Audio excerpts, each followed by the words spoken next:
Yo, what's going on, everybody? Welcome. It's we're doing a reaction on this one. Bobby Petrino talked with the media earlier today, a few hours ago. So we're gonna actually. I've got about 10 minutes of what he had to say, and we're gonna react to just some of the parts that I cut up. So yeah, I think there's a little bit more here under the hood. I know the topic of conversation has been how much better is the offense going to be really, and we do have a poll up on the live chat. We've got a poll: Hogs offense in 25 will outproduce what they did in 24. Now, just to give you an idea, they finished top 12 in total offense, which is yards per game. And they finished around 45th or something in scoring offense. So some things to keep in mind. Yeah, you're playing a way more difficult schedule for sure. You're playing. You're certainly playing against. This is the toughest schedule. I don't know if when the dust settles at the end of the year, and things go according to plan with some of these teams. I mean, what do you have? 6 ranked teams currently, according to the AP, that Arkansas is going to have to deal with. So let's say these teams, most of them meet that standard of finishing somewhere in the top 25, and when you consider the playoffs, I don't think Tennessee's a playoff team anymore. I don't think Ole Miss is a playoff team. I've got mixed emotions when it comes to those guys. When it comes to the Rebs, the Rebel Land Sharks, whatever the hell they call themselves. But if everything goes according to plan, you will have played, I think it'll be the toughest schedule in recent history. Certainly, I would say in the 21st century for Arkansas.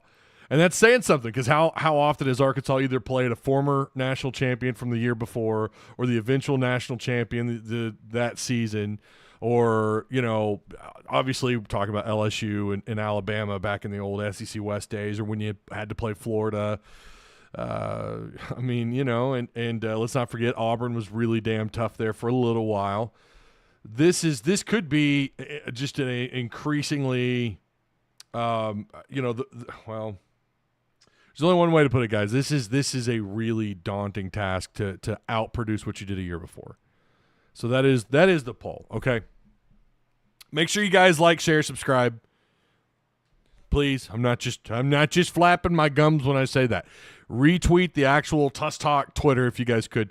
There is a the post live question or chat, or for Discord, for XP, and for anybody else, really, just as long as you want to comment afterwards, after we're live, and you can also, tell me here what you think.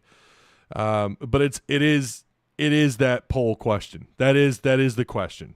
So it's real simple. It's on your screen when you pull up your phone. You look at the chat. That is the question. Will Arkansas outproduce in 2025 compared to what they did a year ago? By the way, you guys are at 71% on yes. 71% on yes right now. That's not based on a lot of votes. We're getting them up, but make sure you take the poll. But that will be the question. That is the live chat question. So again, for Discord folks, you're going to want to reply again, post live. You can now, but then after we're done, post your do you think they'll be? Essentially, it's will they be better? Will they?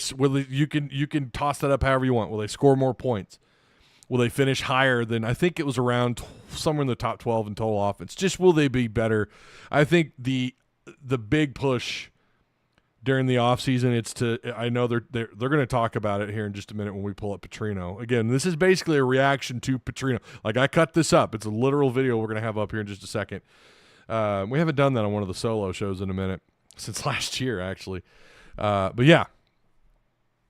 So he's going to talk about the turnover. That's something they're going to that's what they're working on. How many points did they leave on the field last year because of turnovers? Damn, son. Damn, so many. So many. Let me read some comments here. Very excited to see what this offense can do year 2. Bobby Petrino excites me. Josh says Green using that VR will help him a ton. Absolutely, he will be better at reads. I did cut that part out. He did talk about the VR stuff. That's not that technology specifically what they were using.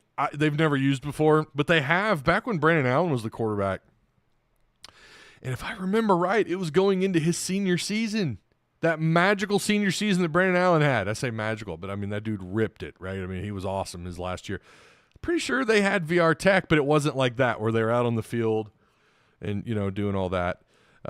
It was in a controlled environment, I think. I remember it was like a big deal. There weren't very many schools that had done that at the time. But I did cut that part out. I don't, to be honest with you, it's cool. Don't get me wrong, but I wanted to focus on some of the other stuff. Megan says the VR is good because he can do multiple rounds of the same play after each game, which is awesome. Yeah, I mean, the tech is really neat. It is absolutely really cool. So, all right, hey, you guys, July Patreon supporters, you guys, I was able to fix, I had a problem. I won't go into details, but the software that I use to cut up the Patreon, okay, well, yesterday I realized when we went live and after the live show and I hit the Patreon name scroll, it was June, not July, and I thought, wait a minute. I thought I uploaded the July. Sure enough, what I'd done is I had re-uploaded the June Patreon, and my my video editing software had wiped my July name scroll. I fixed it. I fixed it. So I've been busting my ass trying to get this live going tonight. Cooked dinner. I haven't had dinner yet, but I cooked dinner for everybody. So I might hit a spell here in a little bit where I'm losing it. You know what I mean? I haven't eaten since like 10 o'clock. No, actually earlier than that. It's been a minute. So bear with me. We are gonna get into all this. Yeah, join Discord. That's right. Join Discord. Hop in here. All right. Direct service overhead. Shout out to Travis Ford. Ever had your garage door break at the worst possible time? Yeah, we've been there. That's why Direct Service Overhead, the garage door company, is the go-to company for garage door repair in Little Rock and all of Central Arkansas. They offer same-day emergency service. They fix everything from busted springs, brand new installs. They do all the repairs. I mean, you name it, they do it. These guys show up fast, get the job done right, and they actually stand by their work. So don't wait around. Call now. If you're needing some work done on your garage door, hit up Direct Service Overhead, 501-244-3667, or check them out on directserviceoverhead.com. Your garage door will thank you. So, yeah, shout out to Travis Ford. Travis Ford and the boys down in Central Arkansas, they've got you covered. All right, yeah, make sure you share. Again, share that tweet if you guys would. We as we get closer, and I had to explain this, I forget, some people joined Discord last year, at a time when like they probably weren't familiar with my upload times. As we get closer to the season, there will be more lives. And the plan is during the season, we're going to have Saturday post game, right? I've been doing that for how long? I've never missed a football post game, not one. That's saying something, ladies and gentlemen. I'm just saying, I am an OG. When they say that, I'm an OG here on YouTube. They mean it. I'm an OG YouTube Arkansas guy. So I haven't missed one. Don't ask me my first one, but I know we've been doing this for a minute. So that we're still doing post games. We're going to have Monday Night Lights live, which is going to be a reaction to what happened on Saturday with the boys. I know it's like herding cats with Tim and Travis, getting them on here, but that is the plan, to get them on Monday nights. And we're going to do basically, because the Saturday post games, let's not lie, they are a little, we get all up in our emotions. Sometimes we skip over things, we miss out on some things. That's basically what Monday is. It's to further celebrate or not what happened that previous Saturday and to go into a little bit more detail. And then Wednesdays we'll do the game prep for the next opponent and kind of go into details on that a little bit. All right. Can't say I'm surprised. I'm disappointed. Oh, do we have a disruptor in chat? Oh boy. Of course. I don't know if you guys saw. Rivals posted this. And this is kind of sad. Before we get into, let's see if it'll do it here. Here we go. This is, boom. SEC rosters. I don't know how accurate it is. I mean, it is Rivals, I guess. Rosters with the most former top 100 recruits. I mean, I just saw this, so I didn't do any research on it. I just saw it. It popped up a little earlier when I was trying to fix all the issues I was having with my video editing software, and I saw this. I was like, I got to talk about this. Does this sound right? I mean, I get it. It's through Rivals, but this is kind of crazy. Arkansas would be the only school without a former top 100 recruit on their roster. Now, that again, you go over to 247, that might be different. I can't think of off the top of my head. Like if they're just talking about complete rosters, Xavion Story was a former 5-star. Jaheim, the corner from another cat from Georgia, he was a former 5-star. You got several transfers that were 4-stars out of high school that were highly rated. This is crazy. Not a single one. Now, again, we can't just go back and go, oh, well, that's just recruiting, right? I mean, we can, but what I'm saying is it's different now because you're recruiting the portal now more than ever because Pittman's been forced to, right? Pittman has been forced to. He's never been we know that high school wise, he's not exactly crushed it since being here. And to be fair, not many have. No, like I think the highest Arkansas's ever had a recruiting class. I think Petrino had a 15th or 16th overall recruiting class. I want to say it was an 08, 09 class. Like his first year, he had a really solid class. And I think he had a couple other decent classes, but nothing that like, it's not like he ever had Petrino, despite his notoriety when he took the job. It's not like he had a roster full of 4 and 5 stars, right? I mean, Arkansas has only ever had, you can count on one hand when you're talking about pre-transfer portal era. You can count on one hand the amount of 5 stars they've had. But then again, I don't know. Top 100 players, I was a little surprised by that. That was a little surprising. If you're just joining us, please take the poll. Hogs offense at 25 will outproduce what they did in 24. Right now, 78% of you are drinking the Kool-Aid. You're saying yes. And that's even with the difficult schedule. Okay. I tell you guys, that's a little bit surprising. I would have guessed that would be closer to like 50-50. You have to, we're not, so I guess it is kind of a, it's one of those like, yeah, the offense will be better, but the question is outproduce. So we're talking numbers here. Like that's specific. That's the specific side of that question. Will they outproduce? And you guys are saying 76% yes, despite the fact that the schedule is much tougher than last year's. Hey, you guys are drinking the Kool-Aid, and I'm okay with it. Eagle says that graphic doesn't seem right. Well, I definitely have questions. I thought they would at least have one or two. Yeah, Courtney Crutchfield was on 247. Crutchfield, I think, was because he was a freaks. He made their freaks list. I'm pretty sure he was a top 100. I think that's right. Xavion Sawyer was highly ranked. DMP says Arkansas 3-9 on the year. Wow, 3-9. Okay. Well, it says former recruits. Yeah, it says rosters with the most former top 100 recruits. That does seem a little vague, doesn't it? Yeah, and even Pinto down below. I already closed it off. Well, hold on. I'll pull it back up on the screen. Our guy Pinto is saying, look, man, y'all got to do better. Xavion Story was the 46th overall player in the country. I don't know if I want to. Sometimes I'm a little hesitant to read the comments, These are their industry ranking, not Rivals rankings. Pinto says they literally said based on Rivals industry rankings. It is a little bit like, it's a little, wait a minute, they deleted it. Oh, see, I've had that up on my screen for a while. They deleted it. I think Pinto made him delete the comment. Well done, sir. Well done.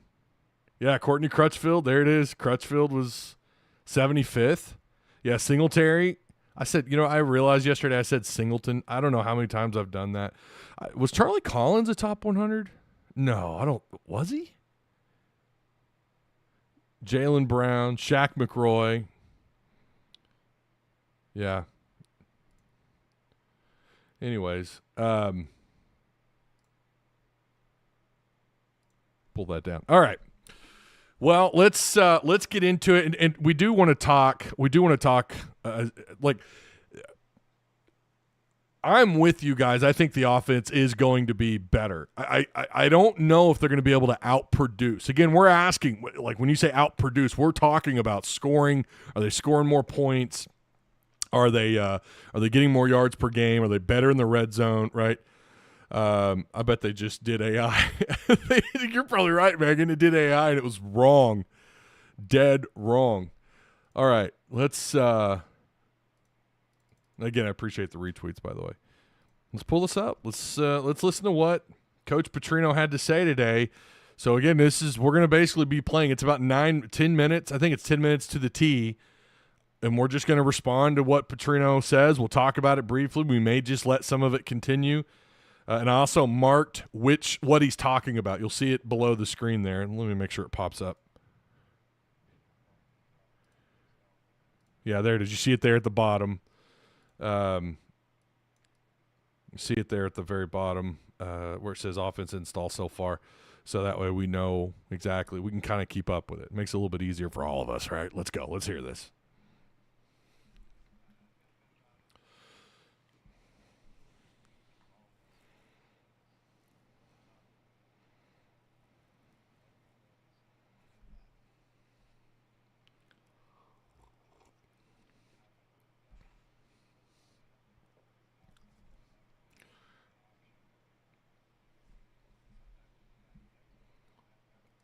Oh, you can't hear him? Okay, hold on. Yeah.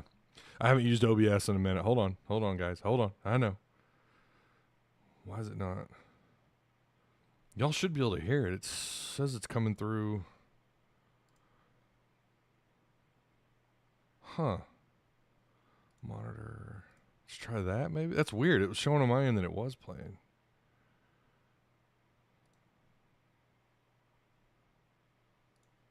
Maybe that. Let's try this. Hold on. It's been a minute since I've used. This is one of the advantages of StreamYard. StreamYard just plays it.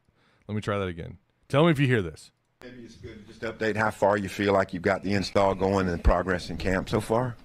Yeah, I feel good about it. The first week is all install, so it's a little tough on the players because every day is something new at them, and then you're trying to see how you work that particular run, that particular passing play, that particular play action.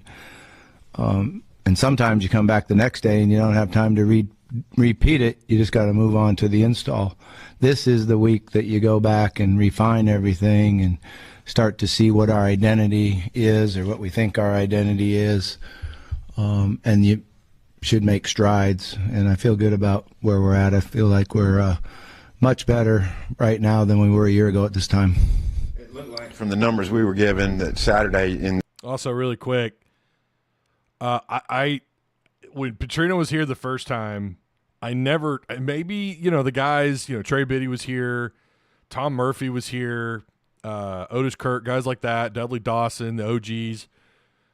I don't know that Petrino was known, and I used to listen to all of his pressers, listen to sports talk radio, because back then that's all you had. I mean, you're talking about, think about that. That's right after Houston Nutt. I never knew Bobby Petrino to be a bullshitter. Like, I think he would – I'm not saying he would throw players under the bus, but he would be like, yeah, well, I got some work to do there. You know what I mean? Like, you'd have to pay attention to the verbiage. Listen to the language that he's using. And he said it right there. He feels like they're further ahead than where they were at a year ago. That's very good to hear Bobby Petrino say that. It's very good to hear a coordinator come out and be like, no, actually, I think we're ahead of where we're at a year ago. And listen, yeah, some of that's to be expected with Green back, of course, right? But think about all the new pieces. Think about that offensive line. Think about obviously the receivers, guys that are in an offense outside of one guy who played for Petrino a little while back. Outside of him, everyone is new to the system. This is why, again, spring, and man, did we call this ever since the portal. The spring camp is even more important now than ever. Doesn't matter if you're a freshman or an incoming transfer. Does not matter. And spring is wildly important. Fall camp is supposed to be more about fine-tuning. And yeah, some teams do a little bit of extra install for sure. I mean, I remember Petrino talking about that. I seem to remember him talking about that when he was here. But, there's always that conversation about, Chad Morris kind of messed that whole thing up. But there is that conversation about, oh my God, we're halfway through fall camp and they're still installing. Like we talked about yesterday with the defense and the 3 linebacker. That's a little bit different because they worked on that quite a bit in the spring, I was told. And they're still trying to figure that out, how to operate that 3-man or the 3 linebacker set. Anyways, let's let him finish. The scrimmage, both your top quarterbacks had very productive days. Could you maybe describe what it looked like for you? Yeah, I mean, we came out and executed really well early. They were making good decisions and being very accurate. Thing that was fun about it is a lot of different receivers made plays, tight ends made plays. You get a running back that can take it the distance, so that was fun. You don't have to call so many plays when he can take it and go score. Flashes a Niall Davis out there faster than anybody else on the field, so that's fun. That's really enjoyable. And in doing that, we're trying to find out, okay, what runs, what package does the play actions and pass game come off of those runs. So there's a lot for us to learn, not only about our offense but our players. And the scrimmage was really just about players. I was just calling plays to get this guy the ball or give this guy a chance or that. But they executed well. I was happy with it. KJ made some really good throws. Really, really quick before he gets into KJ Jackson a little bit here. Yeah, obviously Washington just continues to be he's been the focus. The media keeps asking questions about him. Coaches keep talking about him without being asked about him. We know about the explosive plays during the scrimmage on Saturday. I'm just going to say this, man. If this were Mike Washington Kool-Aid, I think listen, I'm just saying. I'm kind of drinking it. I'm not saying I'm not saying he's a Heisman. I'm not saying we're looking at the future, a first, second round running back. But damn, I mean, he's clearly, he seems to just be on another level. And this isn't where you talk about one particular player once. This dude is getting brought up a lot. And when you hear, when Petrino talks about it, when Pittman talks about it, and then your offense coordinator, the guy that's pulling the trigger on the offense, calling the plays, when he's talking about it, that's a big deal. He's matured extremely well since a year ago. The one thing we asked him to do over the summer and here in camp is to work and get better accuracy. And he's done that. He's really improved on his accuracy, which helps him perform better. Okay, I use that as a spot holder there. So there is more. We got more. We got a lot more to talk about. Someone asked about KJ Jackson if he's so good. Not KJ Jackson? Sorry, Mike Washington. If he's so good, why was he at New Mexico State? There's been plenty of guys from other schools like that broke through. I can't name them off the top of my head. I don't know why. I don't know. I couldn't tell you. But I can tell you this coaching staff is really excited about him in a way that I don't know. I don't know the last time where since spring camp and to where we're at now, who's the last player, running back, whatever, skill position guy, defense, doesn't matter, where they talk this much about the guy. I don't know. I mean, you guys tell me. I know Burks, they couldn't shut up about, and that certainly lived up. And yeah, there were guys that they have talked up that didn't work out, and that could happen here. By the way, absolutely, that could happen. But I'm telling you what I was hearing during spring camp, what I've heard through fall camp, and what coaches are saying. It's like everything is coming full circle. Everything's coming around full circle. It's like everything I have heard and what's been out there in the Razorback ethos, whatever, it's being substantiated by the coaching staff. So it's I don't know, man. Where there's smoke, there's fire sometimes. That's all I'm saying. Next part here. You mentioned just now you think you're further ahead maybe than you were last year. Aside from it being year 2 and a returning quarterback, what makes you say that? Are there any pieces along the offense specifically that have you that confident right now? Yeah, I mean, it starts with the offensive line. I feel like way more comfortable with the offensive line. You know, our size, our strength, our athletic ability. We got a couple centers that are, we got 3 centers right now that are rotating in there playing really well. One's a true freshman that's, extremely, extremely talented. So I feel good about where we are at center position. The tackles are doing a really nice job. We do have competition at the right tackle, E. Harris and Shaq. And E. Harris has gained weight. He's much stronger and more physical than he was a year ago. A year ago, he really wasn't tackle size. He went from 285 to 310, I think, when he weighed in. And you're seeing that strength on the field. Kobe and Blackstock at the right guard are in good competition. It'll be fun to watch and see how that plays out. And then I feel really steady about our left side with Junior and Corey over there. So Corey's a really, really good football player, and Junior's at the right spot. Sometimes that tackle and his aggressive nature, his personality, is more suited for a guard than out there on the edge, and it's been fun to watch. I feel like we have a really strong tight end group, with our ability to run block and catch the football. Andreas has improved tremendously since a year ago. A year ago at this time, he didn't even know what a play was, what the playbook was, and he responded well to competition. Instead of shying away from it, he's made himself better. And Platt's an extremely, extremely talented young man. The size and speed you want at a tight end in this conference.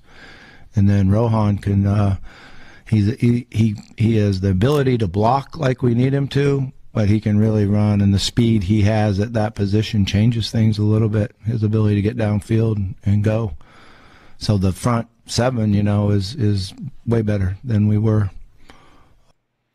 So yeah, that's another really good thing to hear. Offensive line's coming along. The right side of the line of scrimmage, I think it's still going to just be an ongoing battle. I don't think there's any doubt about that. It's going to be an ongoing battle. Hopefully we get that solidified soon. Don't want to sit and wait, right? You don't want to, I don't know. It's something about getting all the way to install week, and then you're like, oh, well, here's the depth chart. We don't really know. We've been there with as long as Pittman's been the head coach, there's always the or, right, next to their names. I would prefer that the offensive line that not happen. I would prefer that the offensive line, you know who your guys are, and you don't have to make changes throughout the year. God, you remember, again, I hate to go back in time to a really dark time, but that was such a huge issue. Like the offensive line under Chad Morris, there was just this. It was a rotating. It was just a bunch of. It was a rotating door, a revolving door of guys up front of the line of scrimmage. You didn't know who the hell was going to start week to week. I mean, you had a couple, but it was a mess, and that's really where things just fell apart for Chad Morris. Like the line of scrimmage play was disastrous, and we've not been that bad since then. Although you weren't far off a couple years ago. I mean, that offensive line was atrocious. They definitely took the right step in the right direction, or a big step in the right direction last year.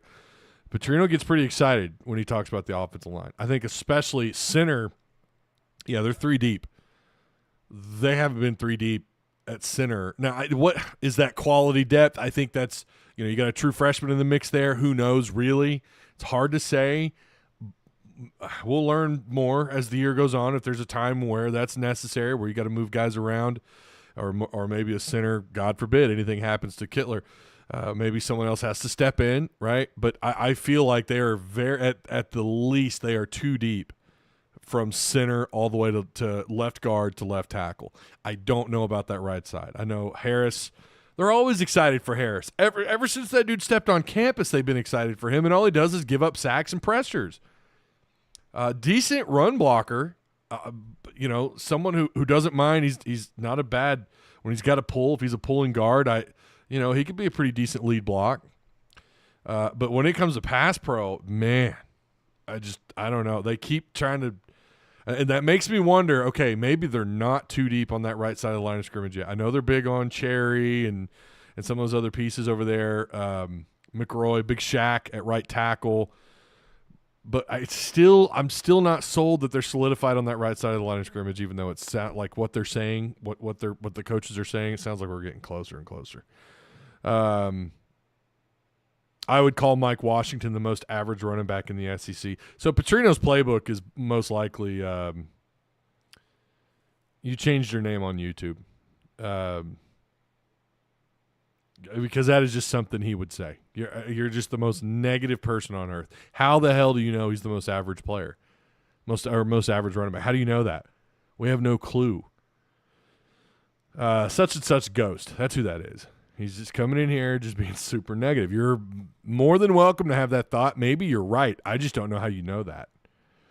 I won't buy any Mike Washington hype until I see him again against Ole Miss. Well, teach their own. I think he's going to be pretty good, and I haven't written off Braylon Russell yet either.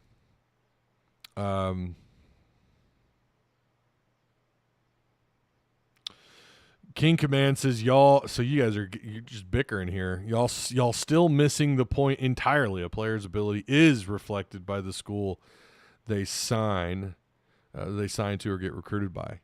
Here's the problem with that, though, Command. There are plenty of guys who sign with a Group of 5 school or lower, and they get there, and then they grow into their body. They mature. They get bigger, stronger, faster. That happens. Ask Scottie Pippen at UCA. I mean, that happens. Players can outgrow the school that they were at. That's what you're missing on this. And I think that's what has happened with Mike Washington. Again, I'm not saying you've got your next 1,000-yard back, but I'm starting to buy in on that hype. I think he's going to be a crucial part of that offense.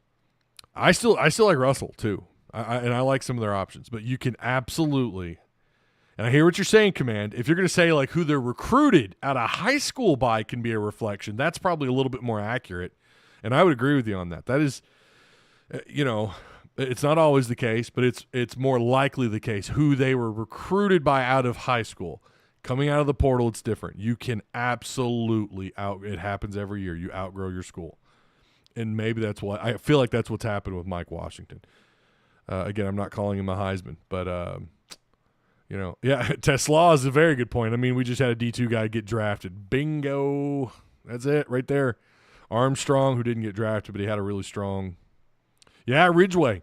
That's right. Drafted by Washington. Was that right? Was it Washington or Dallas? And he ended up at Washington. I can't remember. But yeah, Marion Harris will surprise some people. I hope you're right, Command. Man, I've been at practice when that's what we were told, and that wasn't what we were seeing. And then coaches would come out and kind of brag on him a little bit. That's not what we were seeing. And then we got the product on the field. He struggled. I hope he's great because I think his potential is pretty high.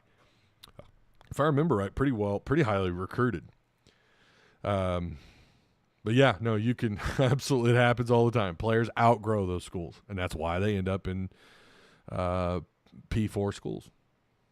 A year ago, seems like KJ really turned a corner in the spring, and I think for me it was like watching that first scrimmage like live, and then ever since then he had more confidence. Is that something you noticed, and what has allowed him to gain comfort in the system and just feel a little bit more confident out there right now? Yeah, KJ is an extremely intelligent young man. He picks things up really well. When you ask questions in the meeting room, he's the first one that wants to answer it. Sometimes jumps in there and answers it when I want somebody else. Again, I hope you guys are listening to this. I'm loving what he's talking about with KJ Jackson. I'm absolutely loving it. To answer it, but he does a great job with that. He was really hard on himself. He's like, okay, we had 88 play scrimmage. and he played really, really good for 84 of those plays. And you say, KJ, what'd you think? How'd you do today? And the first thing he would do is recite the 4 plays that he didn't do a good job. So we're working on that. We're working as a quarterback. You got to take that and throw it behind you and then focus on the next play. And he had a hard time doing that as a freshman and even to start the first week or two of spring ball. But I think he's really matured and learned how to, the most important thing is the next play. I got to put, whether I threw a touchdown, you don't see him jumping up and down and screaming when he throws a touchdown, but some quarterbacks did. Or you throw a pick. The most important thing is the next play. So you have to have that type of mindset. And I think he's lightened up on himself a little bit and done a nice job of understanding that I am going to make mistakes at times. The key is not make it twice. So like I said, that's so it does sound like KJ Jackson might struggle just a little bit with negative plays, but that is exceedingly common with quarterbacks. It's part of the game, right? It's the mental side of the game. Wait, no volume. What? Y'all got volume, right? You can hear that?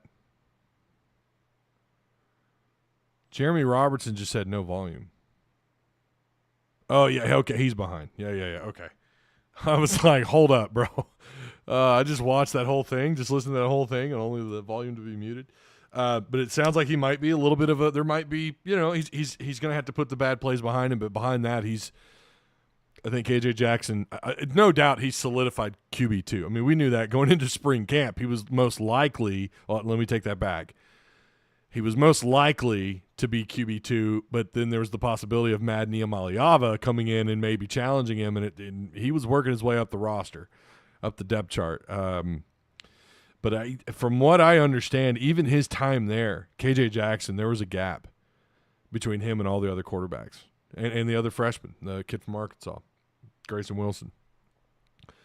So it sounds like KJ Jackson has taken that step from his freshman year to. It's always that one. It's year 1 to year 2. If you a good sign of a player that could possibly be a really good player is someone who you that step happens from year 1 to year 2, whether it's a redshirt year or not.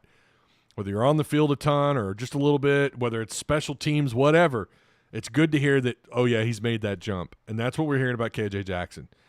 And I'm really – that's awesome. That's great. Is it going to be this is another good question.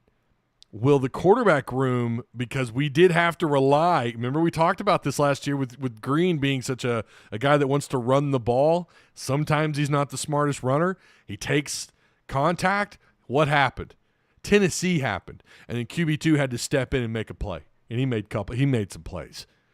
So the question is, can Jackson be that guy? And that was my huge question mark. It was one of those, we often talk about pillars of conversation, right? When we're talking about talking season, whether it's Nolan Richardson statue, moving the games out of Little Rock, blah blah blah, and then talking about this team specifically. The pillars of the big question mark. How big is the drop off behind quarterback 1? And can QB2 Jackson, can he be the guy? Can he be the guy? Can we rely on him? He's going to be a redshirt freshman. He's not a freshman. It sounds like he made that jump. Now, again, I don't think Petrino's giving you coach speak here. Again, I like I said earlier, maybe he does a little bit. I mean, every coach is guilty of it to some degree. But Petrino, I think, would tell you whether or not he thought KJ Jackson. I mean, he would say there's more he's got to learn. We've got to get into that playbook more. I mean, you've heard him say. I think he says it in this presser, and it may not be what we're going to watch, but I think he said it today talking about somebody.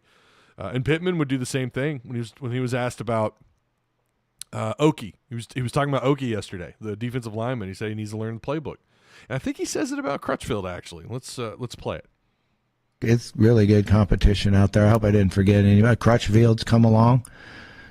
Crutches, when he first got here, he was so out of shape that it was like, man, is this guy ever going to be able to play for us? And then he lost 15 pounds, I think it was, in between spring ball and now. And he's faster, and he's competitive. He needs to get in the playbook. Make sure he doesn't make any mental errors. But the last 3 days, it was great to see him make plays. He had a great play in the scrimmage, caught a ball, broke a tackle, ran it in for a 30-some yard touchdown. So it was really nice to see that. So we do have a lot of guys there and a lot of competition, but it'll play itself out. We just got to keep working them, and they got to keep getting better. You talked about. So there was, yeah. It's good to hear about Crutchfield though. I didn't know that about him being that out of shape. That's the first I've heard that with Crutchfield. A little bit surprising. I don't know you just can't allow yourself to get out of shape, man. Was that a freshman mistake? Is that the same mistake he made at Mizzou? I don't know. But it sounds like, well, he's shed some weight. He's taking it serious. He's learning. He's got to learn the playbook. And guess what? He went from not even working with the threes. He's working with the threes and he's making plays. So I don't care if that's against third, second, first string. The point is it sounds like he's starting to work his way up.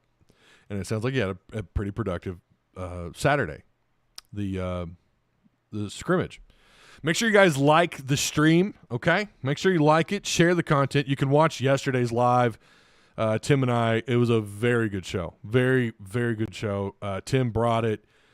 A lot to discuss in that one that's not in this one. You're going to want to watch yesterday's live. Make sure you hit the subscribe button like I mentioned a second ago.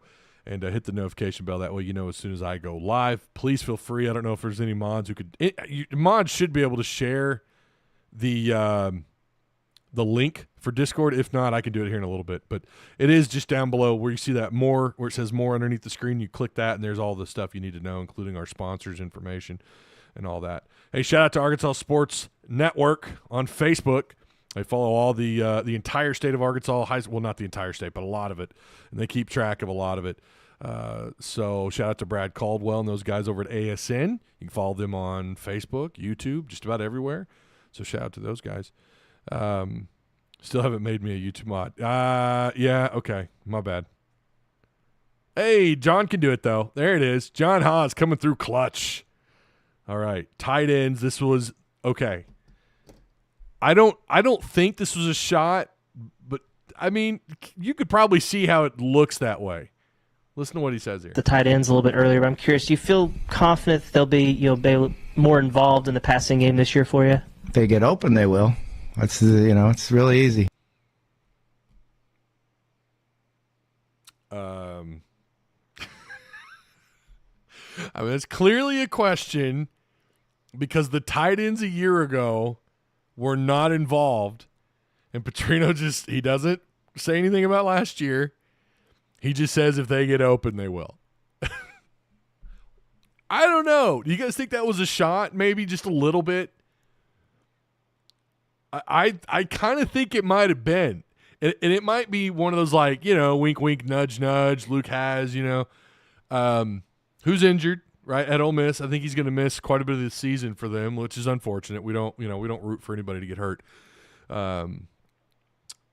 That was also someone I did not think would ever hit the portal, and I wonder if the staff kind of thought the same thing.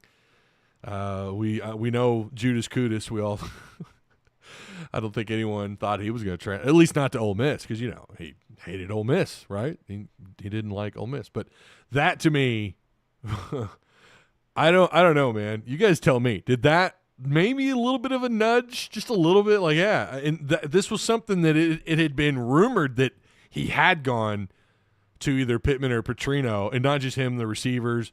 And correct me if I'm wrong. Maybe I heard that wrong. But that we know that players had certainly gone to Petrino or Pittman one and complained about not getting targets.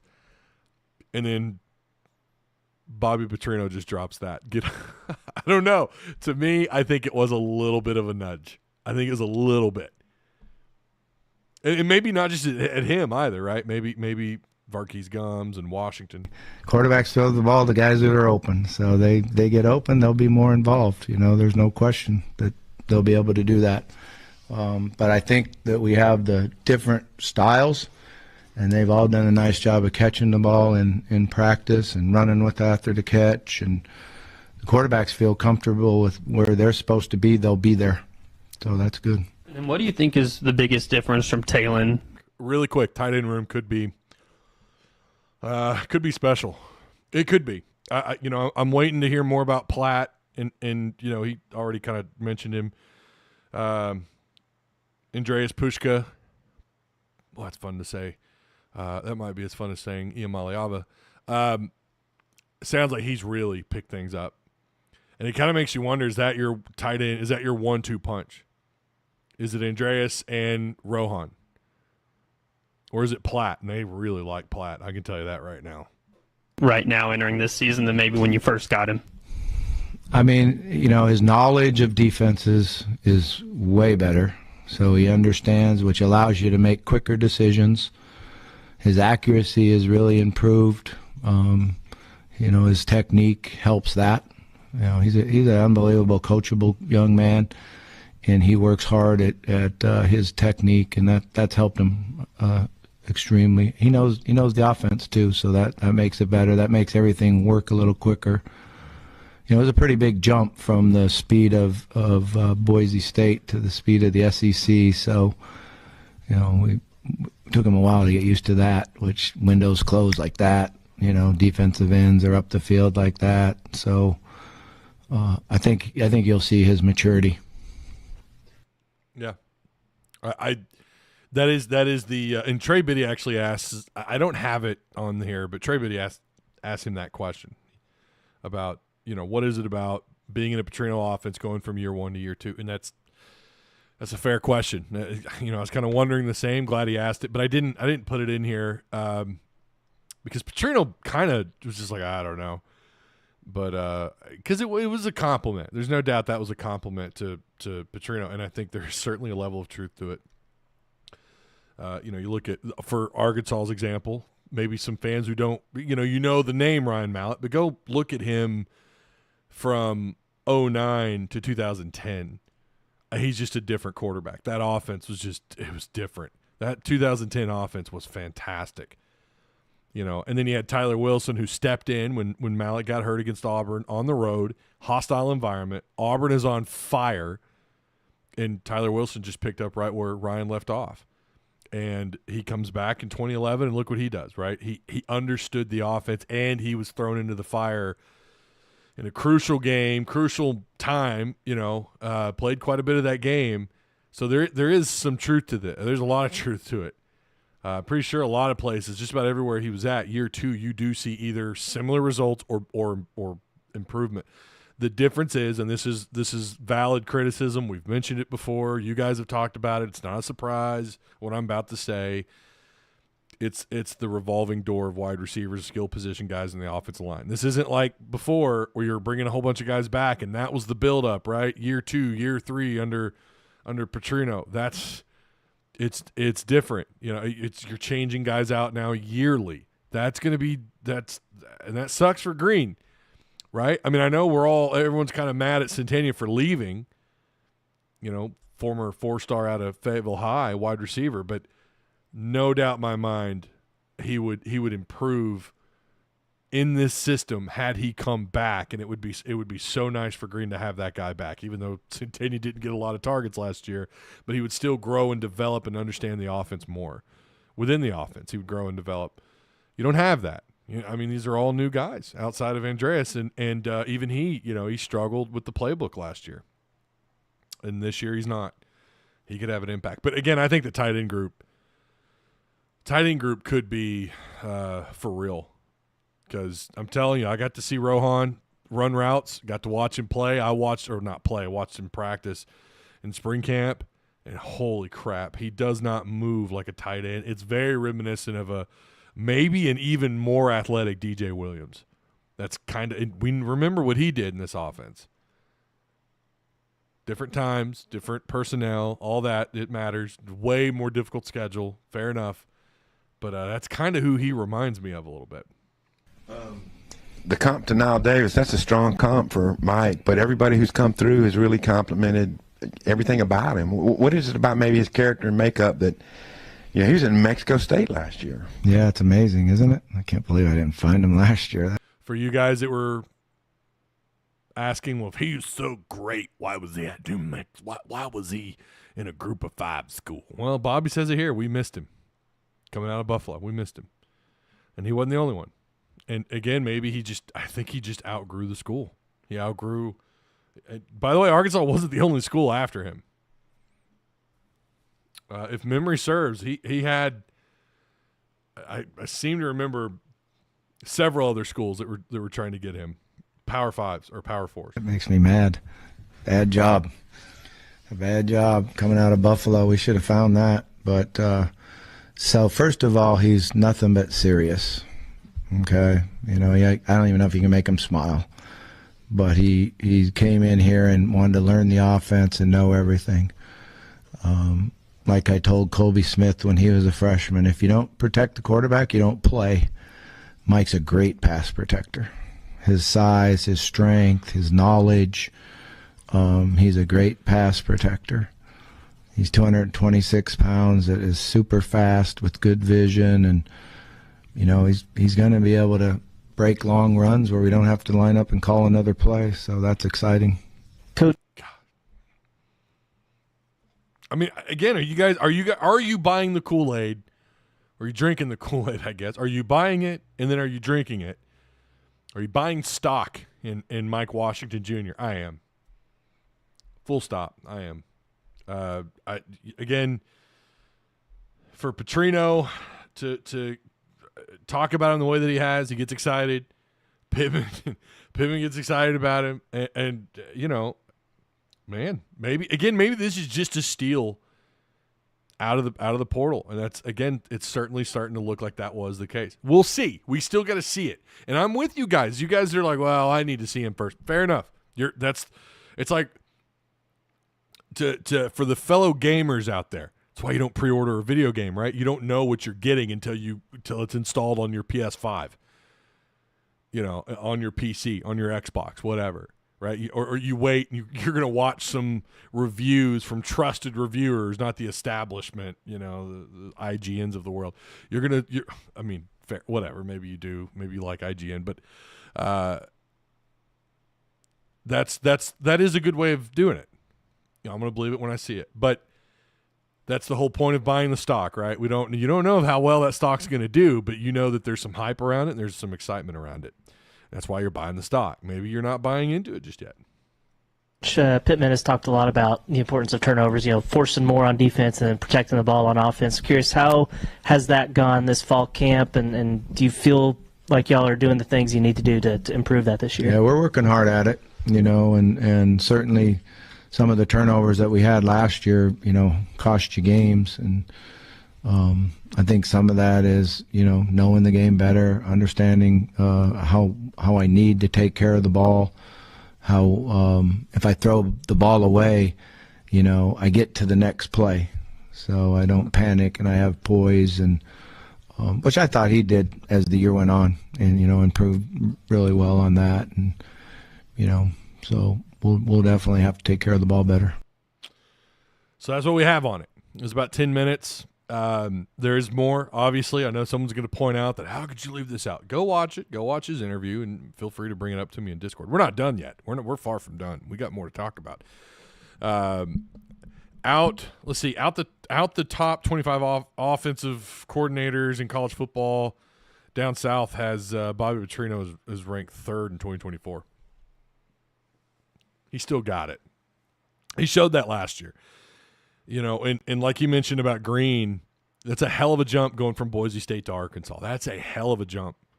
That's not easy. And yet there were times where Green, a lot of times, not just once or twice, there were a lot of times where it looked natural and easy for him. Tucking, and he didn't tuck. That's something he needed to do, talking about working on turnovers, but he could just take off with the ball. And sometimes he actually was a pretty, I'd say there was a lot that he needed to work on, and yet was still capable of just breaking off a 15, 20-yard run or a nice little 15-yard out to a receiver. Was getting those third down long conversions. He's got to be a nightmare to prepare for if you're a defensive coordinator. He's got to be a nightmare. I mean, even if you think he's garbage, like I'm sure Camo Gang's not a fan. Ghost, is he still in here or did he run off? Even if you think he's garbage, you'd be lying to yourself and lying to everybody here if you didn't think, yeah, he is a problem when he takes off and runs. He can be a problem. He made a lot, and it's fair criticism that he did make a lot of mistakes. And the turnovers, my God. And you expect them to work on the turnovers because of course you have to. Oklahoma State is example A. Like that was the game. Oklahoma State had no business coming back and winning that game. And that's not all on the offense either. Let's for everyone who loves throwing Green under the bus, or even, me with the offensive line, how often I threw them under the bus last year, we can't let the defense off. We can't let the defense off, man. It seemed to me like with all the issues, you look at the secondary, how many yards they gave up. They were pretty decent against the run, but still had issues at times against the run. When a team was good enough and they wanted to, they could pick up yards on the ground. But the secondary was so bad, and it's crazy to me that the focus has been all offseason on how garbage, the scoring offense should have been better. Taylor Green was garbage. Guys couldn't stay healthy on the offensive side of the ball. Why? Where's the anguish with the defense? Where are some of y'all? I don't understand it. Like, why are we letting them off? Is that because we all like the defensive coordinator and we like that staff? I do. I'm a fan of the staff. Like, as far as when they brought them in, I mean, I was a huge fan. Loved what they were doing. And I mean, we've got to change at the secondary. You got a new coach back there coaching the secondary, helping out with the secondary and the corners. You brought in a lot of guys out of the portal, big time JUCO and a player out of OU. Hopefully you made the right upgrades in back there, but it's like it's still you kind of wonder, is it enough when you're still hearing about guys that were here last year that weren't starters that are now, I mean, they're kind of looked at as, if they're not starters, they're still in that too deep rotation. Do you still feel comfortable? And to be fair, like Selman Bridges is figuring it out. I'm big on Selman Bridges. I'm just gonna say that guy is a legit 6'2", maybe even a short 6'3" corner who's got some giddy up, can get up in the air. He can make plays when he needs to. I saw it when he was a freshman in camp. So I'm big on Bridges, man. I think Bridges could be really good. But there's still, and you talk about like the edge guys. Are they going to be able to get after the quarterback better this year? Are they going to be able to hurry the quarterback? Are we going to rack up some sacks, force mistakes, force turnovers? We're talking about the offense not giving the ball away. What about the defense? Are they going to force turnovers? Those are the questions. That's what I got. How good is that offensive line really? Can we get things figured out on the right side of the line of scrimmage? So many questions, man.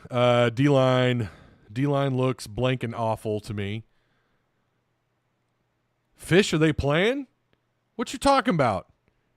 Are they playing right now, Fish? What are you going on about, Fish? I'm just going to tell you, Fish, there's people, I don't remember if you left Discord or if you got booted out of Discord, but there was a conversation with your name, someone saying, I wonder if we ought to see if he wants to come back just for fun. Just to I mean, listen, every once in a while you got a good take, Fish. So every once in a while I'll agree with you. Camo, every once in a while I'll agree with him. But most of the time you guys with your super pessimistic takes. And it's not to say that it's all wrong, because you're not always wrong. Come back for football season, Fish, then we'll just boot you when we're done. I'm just kidding. Don't give us a reason to boot you. Hey, make sure you guys like this stream. Take the poll. Hit the subscribe button if you're new. We're back, baby. Football season, I mean, it's just basically here, and I'm loving it. Angel, did you get that Discord link, my man? I know you were asking for it yesterday. It is down below if you hit the more button down below the video. Very little experience on the D-line. Linebackers will be badass, though. I mean, you got some transfers there. One from Florida, one from Abilene Christian. Like Quincy Rhodes is another guy that I really hope that he comes through. Man. I mean, obviously, right? We all want him to come through, but like he's someone out of high school. I'll admit it. I was one of them who I thought he's going to come in and try to compete for two deep, and he might get there. And he really hasn't. His sophomore year, he kind of has moments, right? But then where he at least gets on the field and you see him out there and you're like, all right, go make a play, Quincy. And just nothing, right? Not a lot. And to be fair, had a little bit, he had different personnel there, but this has got to be the year for Quincy, man. They've got to get after the quarterback. I mean, line of scrimmage, I am a big fan of, and this is one of the things I liked about Bielema when he got here. He's going to build from the inside out. You're going to build on your line of scrimmage because nothing happens without those guys in the trenches. Nothing. If you can't stop the run, you're in deep shit. If you can't protect your quarterback and open up gaps on offense, you're in deep shit. But Bielema just couldn't deliver, right? I mean, it was old Bert. Obviously did not work out. Washington B. Hall, what's up, man? Washington needs to start. Wait a minute. Washington needs to start. No if and buts about it. And Green is going to be much more focused and locked in. He pretty much said he's comfortable with the O-line. Yeah. I mean, that's it at the end of the day, isn't it? I mean, that's what this is about. I mean, he feels better and he doesn't have to. It's not trying to learn the playbook or know what's going on. He knows the playbook. He's got it. Now he can just go out and focus on what's happening. It feels like Green really could take off. This could be big. The potential is there, guys. It feels like this could be big for Green. Come back for football. Oh, I already read that. I thought that was going somewhere else. We only have one legitimate pass rusher. Yeah, I'm concerned about pass rush.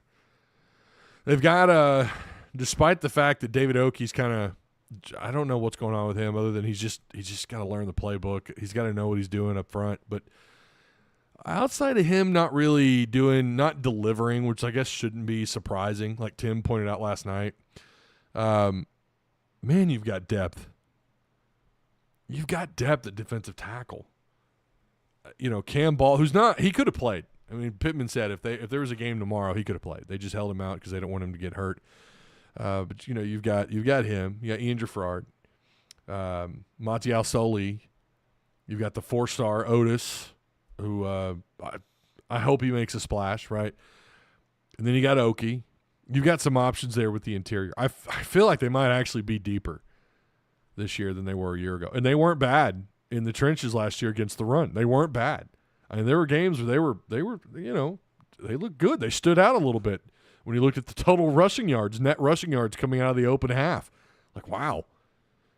But the pass rush was the concern last year, and I think it might be again. Petrino's playbook. See, he never denied that he's ghost. I'm way more worried about our DBs than D-line. Yeah, no, and I am too. Yeah, secondary. I know we talked a lot about their size lately. Okay, great. They're 6'2", 6'3", 6'4". That's wonderful. You got tall corners. You're certainly bigger. Whether or not you're actually stronger, we don't know until they get some games under their belt. And we don't really know that they're faster just yet. There's a difference in practice speed, practice mentality, and then going out there and doing it in a live game situation, right? Let's see. Heartbroken Hog says Taylor Green will take much better care of the ball this year. Don't forget, take the Tusk Talk with Ty poll. Hogs offense at 25 will outproduce what they did in 24. They were fantastic in total yards. They just struggled a little bit in scoring. I think that's a good two-parter. You could say, like, yeah, I think they're going to score more points and they're not going to have as many yards or something. I don't know. Or the other way around. Ty, the thing is in today's game, if the offense turns out to be hopefully – hold on. Ty, the thing is in today's game, if the offense turns out to hopefully be potent, you can win a lot of games even if the defense is subpar. Well, listen, Blitz, that was Petrino's MO, was it not? Who was his defensive coordinator? Some of y'all might have to Google that. Had the glasses, the kind of silly hair. It was Willie Robb, right? It was bend don't break. And that's true. But the question is, with this schedule, is that true? is your offense taking that step forward. Like I'm with you guys. I think it will. I do think it will take a step forward. I don't know that it's going to outproduce. And I know that sounds like I don't know, like I'm talking out of both sides of my mouth. But I mean, you can be better and still not have the kind of production. You can maybe not outproduce what you did a year ago. I think that, again, I guess it's the two-parter thing, right? I think they're capable of scoring more points. But I guess if you're doing that, then you ought to be racking up yards too. But that has been the rule, even in the SEC for the last, I would say, decade. If you could score a lot of points, you can have an average defense, a bend don't break defense, but your offense better be very potent, better be really good. I believe Green can be in the top 15 best quarterback in the nation. Said what I said, says B-hole. I don't think that's a crazy take. I mean, at one point PFF had him as the 10th best draft eligible quarterback, I think, going into spring camp. And obviously that's changed. So I don't think that's a crazy take necessarily. Let's see. B-hole. Oh, what's up, Jumpmaster Scott? How you doing, man?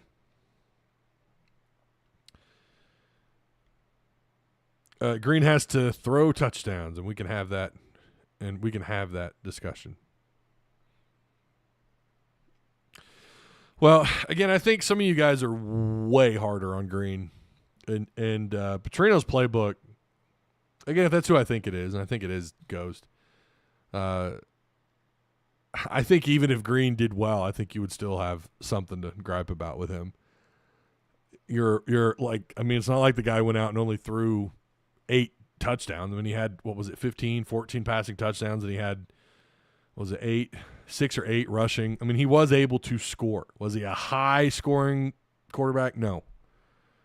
Our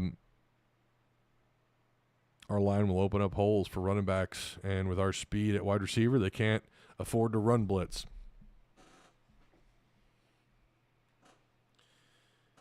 I hope you're right. I don't know. 2 things can't be true at one time. Yeah, they can. If defense gets more turnovers, then offensive production goes down inherently.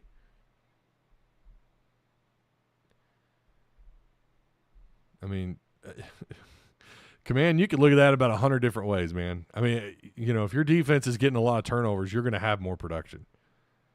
If the offense is taking that step forward, right? And then that can also be the case where it doesn't happen. I mean, I think we will have more yards and score more touchdowns. I think TG hits 4K. You mean total offense, Steven, or do you mean passing? Because I don't know about 4K passing. Total yards, maybe. Yeah, for sure. I think total yards, I think 4K is absolutely I think it's within reach, hopefully. I mean, I think it is. But you are, again, like I pointed out earlier, you are playing a really tough schedule. So I don't know. It's total yards. Yeah, okay. Yeah. Total yards, I'm with you. What did he throw? 3,300, and then he ran for, was it 30? No. Hold on. He threw for like 32, and then he ran for 600 or whatever. He wasn't far off last year one in the offense. So yeah, I think 4,000 is absolutely within reach, even with the schedule. So if we score more points than the other team, I'll be happy. Okay, that's it. There you go. Hang it up, buddy. That's it. That's all we need to know right there. Just score more points than the other team, and we're good.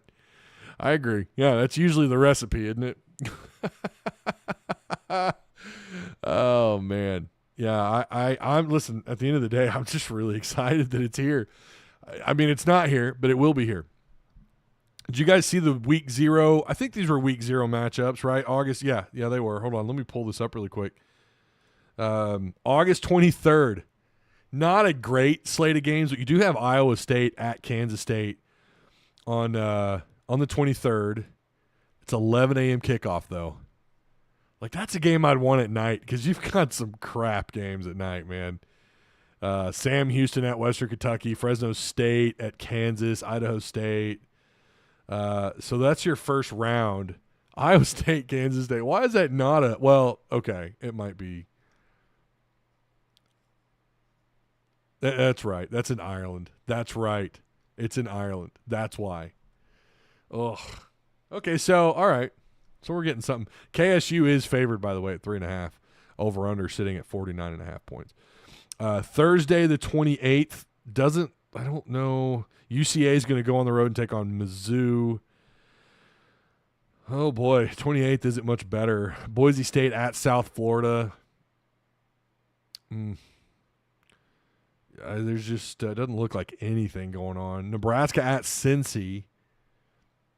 We'll see how far Nebraska's come along. Going to Cincinnati. Yeah, there's nothing, man. Let's see. And then Friday the 29th, Auburn at Baylor. Georgia Tech at Colorado. I'm all in on Georgia Tech, baby. Go Tech. I'm all in. Let's see. Illinois is going to open up against Western Illinois. We don't really – it doesn't get good until the 30th, and obviously you got a whole slate of games. Texas at Ohio State. Syracuse, who was really good last year, at Tennessee. Alabama at Florida State. Norvell, can he have that – can he bring it back?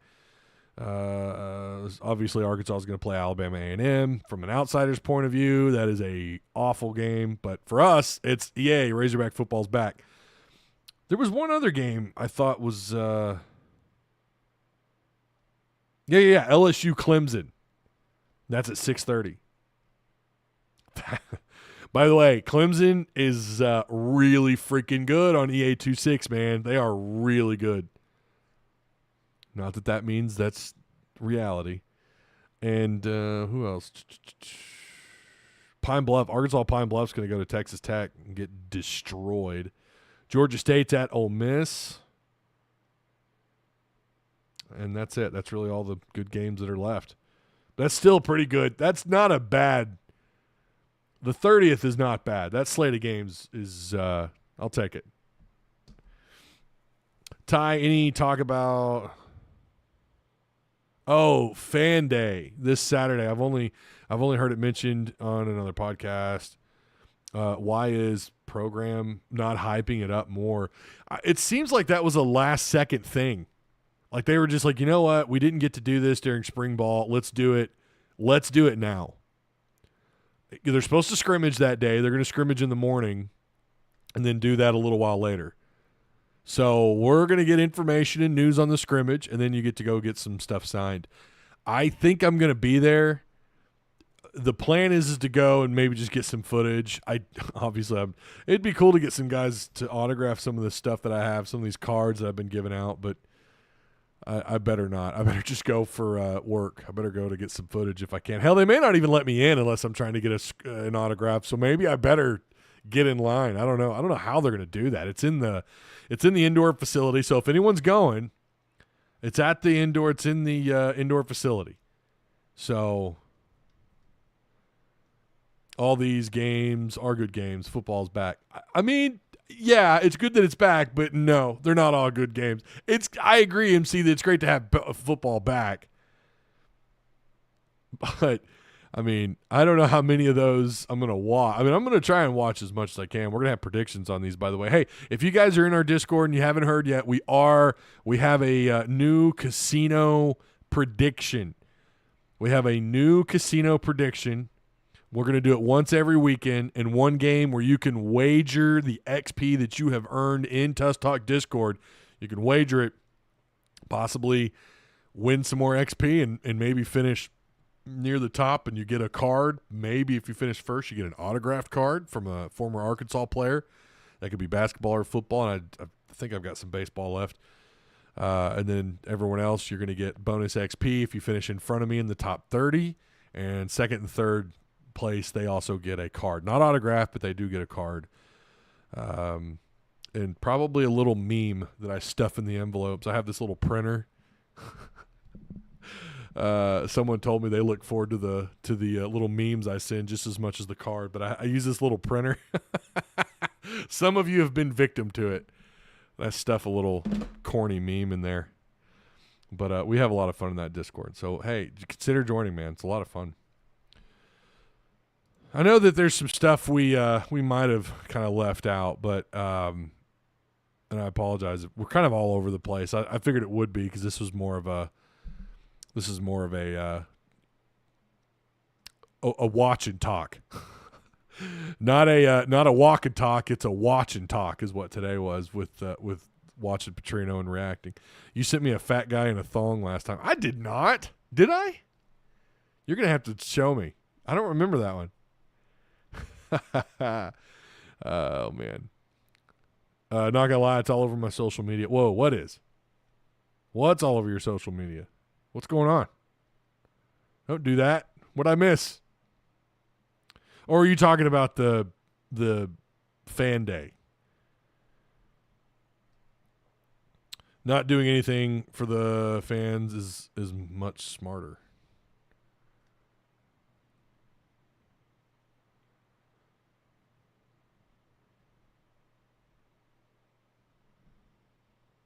I don't know what he's quoting here. King Command quotes, there's some good things being said, but you got to be careful because it wasn't too long ago and not a lot of good things were being said, so you got to be cautious. I don't know what. I get in the middle of y'all's little debates there, and it's hard to keep track of it all. Ty, you going to live stream after the show again? Probably not.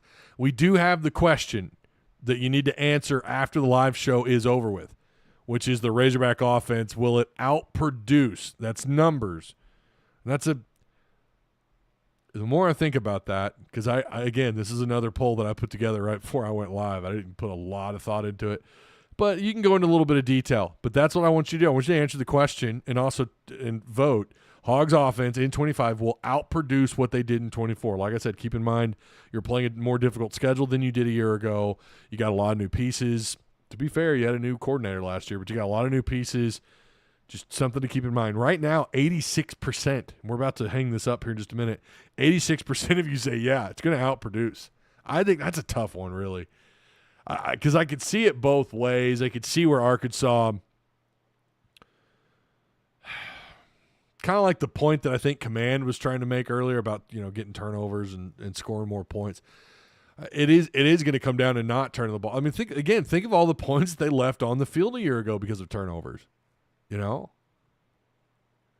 it's not playbook. So you changed your name, didn't you? Okay, maybe it's not him. He had this very similar rhetoric to you, Ghost. Very similar rhetoric. I'm just saying. Is that your brother? Is that your bro? Arkansas Edge wants donations because players practice outside. Okay.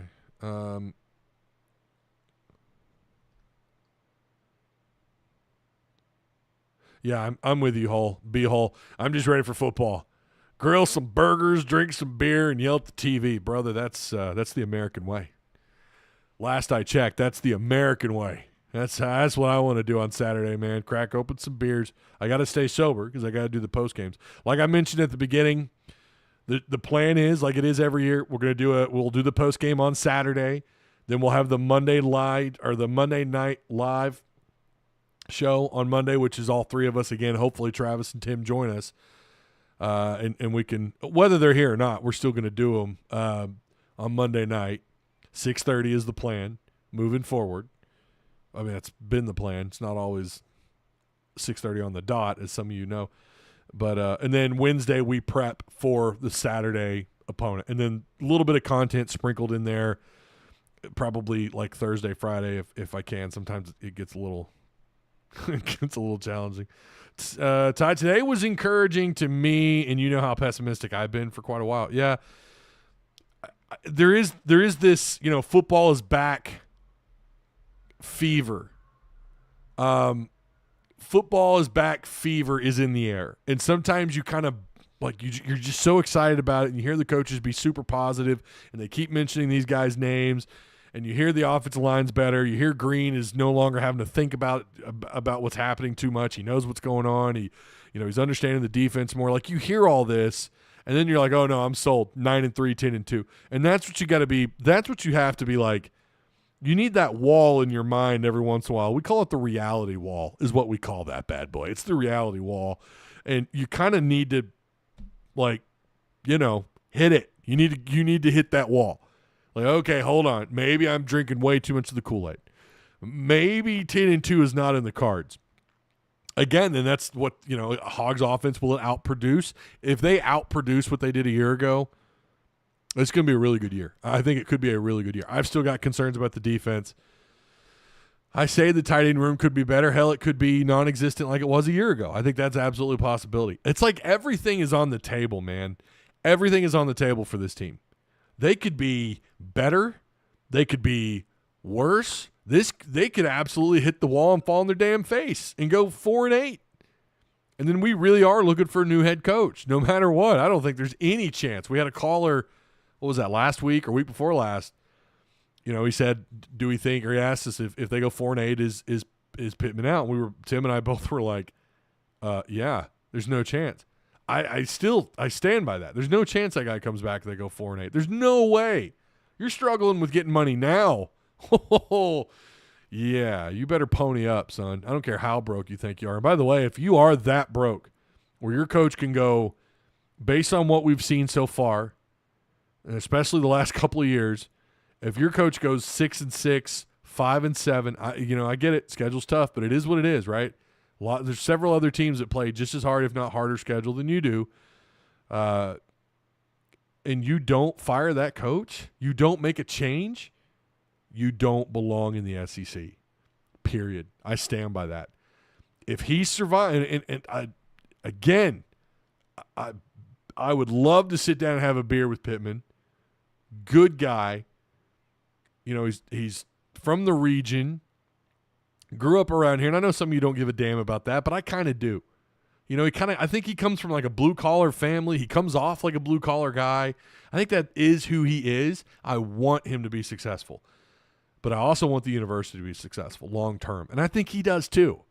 Maybe retirement is in the works. Maybe that is something he's tired of all this. That fat guy with a beard on that Tusk show, whatever. Maybe he's talking too much shit about me. I'm tired of it.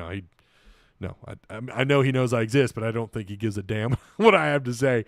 But maybe he's tired of Trey Biddy's even kind of turned on him a little bit, and all these shows and the radio, other than Chuck and Bo, are all tearing me down. I'm tired of it. I want to retire. Maybe that is in the works for him, but.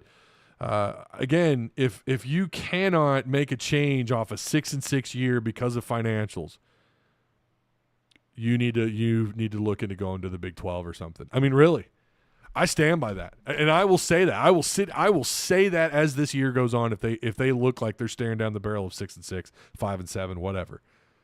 That's where I kind of like and really I think you ought to have more wins. I know, Ty, you're asking too much, man. You said it yourself. The schedule is so hard. What year are we on here? What how long we've got Petrino back for year 2, and how long has Pittman been here? How long is that defensive coordinator? How long has he been here? Like, what are we doing? And you're broke because, by God, people just aren't that excited about what's going on in Fayetteville when it comes to football. And if they finish 8, 9, 10 wins, yeah, that you'll get some money. You will. Ticket sales are still doing okay. I get it. And Hunter financially is still kind of doing his job, or so we thought. We know the value is there. But son of a bitch, man, if you go 6-6 and you keep the guy, and the rhetoric, they won't come out and say it, but the rhetoric is, yeah, they just can't afford to make a change, and that's what's really going on. You've even got Chuck and Bo on board with that. If they came out, oh my God, if Chuck and Bo came out and said, man, they just can't make a move here because they're broke, or they just can't afford it. If they're saying that, dude, you don't belong in this conference, period. You don't. And hell, some of you may think that already, and it's really hard to argue against that. It really is. Right now, it's really hard. Outside of basketball and baseball, where you're competitive and, you show on the field or on the court and on the field that you've got the right product to get the job done, as clearly they have Dave Van Horn just can't win it all, but by God, they're, Omaha is the expectation, right? What's the expectation for basketball this year? Final Four. I mean, for sure, Final Four. That is the expectation. Maybe even play for it all, if they find that groove, right? If they play at that S tier, as the kids say today, which is the highest of the high. If they play at that level all year, yeah, they very well could be. Or if they get hot at the right time in March, that is what we're looking for. Football, it's like, yeah, just make a bowl game. That's damn. Can't make a move because we're broke. No, you don't. You just don't belong here. Football is, by the way, football is what matters the most. It's where you get your the most money comes from football. Look at what funds all these schools. There's a reason too why, you're about to pay, how much you're going to pay Alabama A&M to come play. That's a large part of their athletic budget, and it's coming through football. So, what do you guys think? You agree? If you go 6-6, you can't make a change because you're flat broke. Do you belong here? And yeah, and I understand the pushback on that, which is okay, but we're going to go to a conference that can't pay us what the SEC pays. I'm telling you, that's the situation you're in. I'm not saying that's what you should. I'm not saying that that's like some better outcome. You're not going to make more money going to the Big 12. Absolutely not. They've had to put upgrades on hold. Now, here's the other thing too, though. I don't want to end on we're not ending on a totally negative thing. Arkansas is not the only school that's had to chop off 10% of their athletic budget. They're not the only school having to do that. There are plenty of schools. Courtney Mims will tell you. She'll tell you in our Discord. There are plenty of other schools in P4, these P4 conferences that are also having to do the same thing. So there are other schools who, and maybe their fans are saying the same damn thing. We don't belong in this conference because we can't afford it if you can't make upgrades. But yeah, moving to the Big 12 is not the answer. I'm not saying that it is. I'm not saying I condone it. I'm not saying that's what you have to do. I'm just telling you that those are the circumstances. If you just you can't make any changes, any moves because of that, I don't know, man. It is what it is.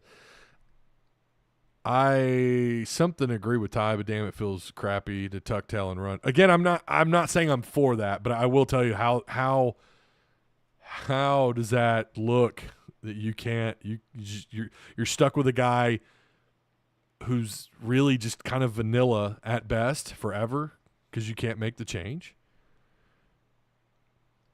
Let's stay mediocre and drop down to an easier conference to find pseudo success.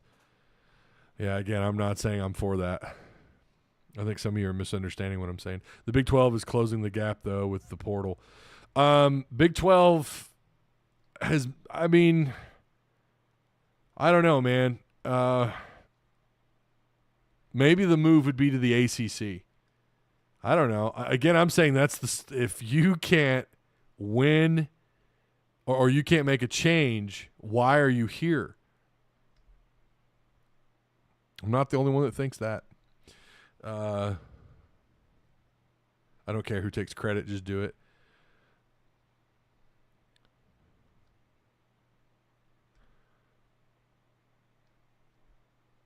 Yeah, command of you. It is wild to think, but have you seen the Big 12? Remember when they added West Virginia? The conferences are just crazy. They're just they're not really set up for. It just doesn't make sense. I really wish we could move to a, like it once was, just a regional based conference. But we know money talks, man. The ACC is about to go under. So is the Big 12. I mean, the Big 12 was, after Texas and OU, hell, even before Texas and OU. But the point I'm making is, if you're stuck with a coach because you can't afford it, do you think you belong in a conference like the SEC? I don't know. I don't know how you justify that. I'm not saying it's the smart move. I'm not saying it's what you got to do. I'm just simply saying it is what it is. Yeah, and I agree. Leaving before Vanderbilt would be crappy. Ty, it's all because of Hunter and his ego. That's all. Listen, I also think I don't want to tell y'all where I'm at with my prediction. I'm waiting until the 25th. I don't know. Well, I can't say it without giving it away. But I they could be in a pretty good. They could be in shape here to do some things. If it could be in good shape here to maybe surprise some people. Listen, we know they're going to have that win in them that surprises everybody. I mean, it's like they do it just about every year. Outside of one season, they've done it like every year. They have that one win, and maybe they can catapult off that. Maybe this is a team because you're older at quarterback. You feel better, and you got some experienced guys on the offensive line. You got some good pieces up front. Carmona's back. Kittler's, they're raving about their centers. Like, man, maybe you can catapult off that win this year instead of going in the opposite direction like you did last year.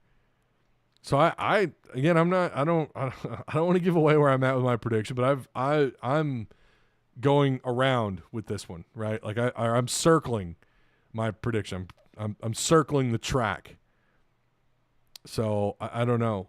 Command says 9-3 losses to LSU, Texas, and Tennessee. You think Tennessee's that's an interesting matchup. I would obviously feel better if that one was in Fayetteville or hell, even Little Rock. Being there, and they're going to be hyped, depending on where they're at, if it hasn't fallen apart by then.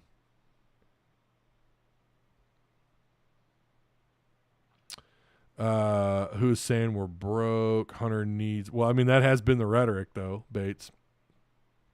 Kim Jong, that has been the rhetoric that they, that's what people are saying, that they can't make a move with Sam because they can't afford his buyout, and that's what they're waiting on, for his buyout to come down. And to be fair, listen, that happens every year at a lot of schools.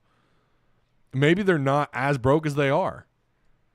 And I think that's probably the more realistic situation. I don't know that I buy that they're like they are in deep shit. I don't think I'm buying that. And when you hear that these other schools are having to do the same thing, they're having to trim to meet, what is it, 20.5 mil or whatever for their athletic department for their overall budget. When you hear that other schools are trying to figure out how to do that, like I feel like Arkansas's got something in their back pocket. And maybe they don't need to make a change at coach anyways. Maybe, well, okay, that's debatable. But I'm saying if he wins enough, right? If he wins enough, we won't be having this conversation because they won't make a move, and nor should they. If you finish 8 or more wins, I'm not on that team either, where it's like I'm rooting for him to lose so they can make a change. I'm not there either. Yeah, Neyland ain't no joke. You're right, Hog fan. You're exactly right. I do not like – I know what's going on with them at quarterback, and I don't know how. I know a lot of their fans aren't super thrilled about that change with Iamaleava headed back west and the switch off there. But, like, having to play at Neyland, what that offense is capable of, like, man. Notre Dame is looking way more winnable. I'm gonna wait till we get there. I'm not there yet. It's just like LSU has lost like 2 running backs in the last week. One guy, I think one guy got arrested and another guy got hurt. They're getting a little banged up in the backfield. But I'm gonna be patient when talking about what you could do with LSU. Like, and you got to play there, by the way. But I've already had one person DM me and tell me we're gonna upset LSU. Like, I don't know, man. Let's wait till we get there. Nigo didn't make more than a few throws past 15 yards, did he? I don't know. I didn't look at his passing depth chart last year on PFF. I don't know. I watched him a little bit. He certainly can make some big plays for them, but boy, I sure did appreciate what he did at the end of the Arkansas game.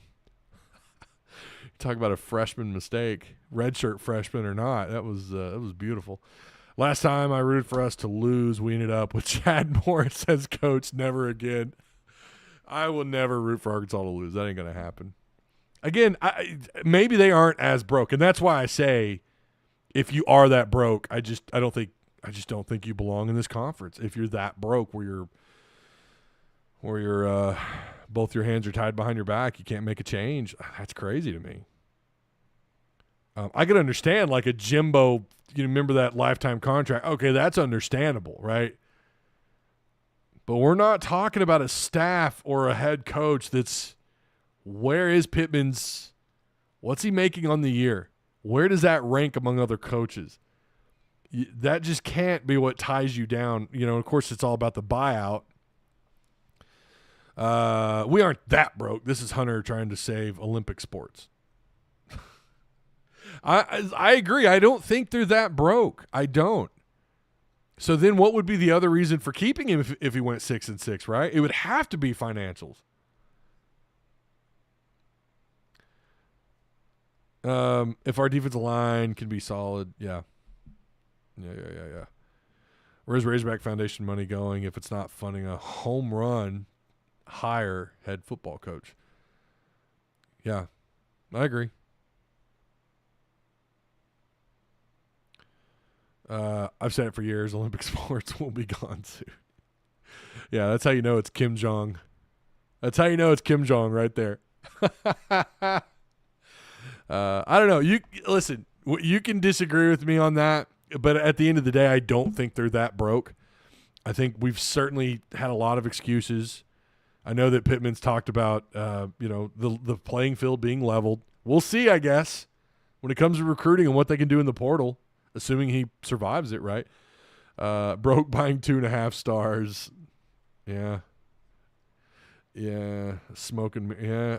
I can remember us. That was a really, that was a topic of conversation here over the years has been, are they really, I've sat here and told you guys, I don't think they're that broke. I've said that in past shows. Like, I think it was kind of a little bit of a cop out for, not so great coaching.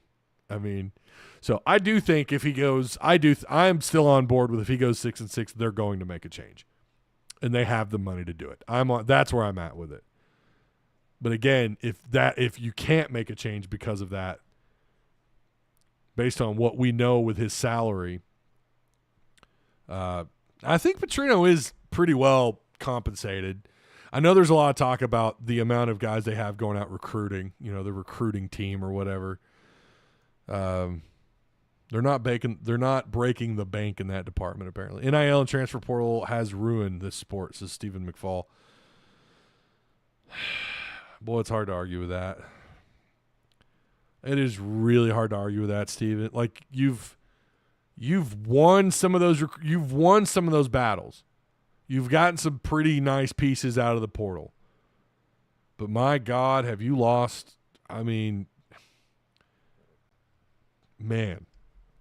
Arkansas's been hit over the head with some of the guys that they lost. I know we do this thing where it's like, it wasn't really that big of a loss. Man, like when Pooh, get out of here, dude.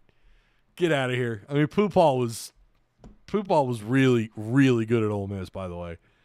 You can't tell me you didn't miss him. But you did get someone like a Drew Sanders out of the portal who was fantastic.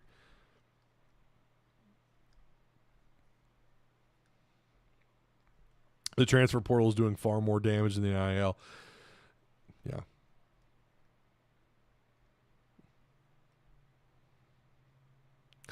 Kerp. I knew what he meant, Kerper. I knew what camo meant. It's smoke and mirrors, not smoking mirrors. I knew what he meant. I just don't see big-time coach taking the job. Is there a G5 or P4? That's a whole other debate, man. I don't know. That's a whole other debate. I really don't have the answer to that. It is going to come down to what you can afford, and who you can pay.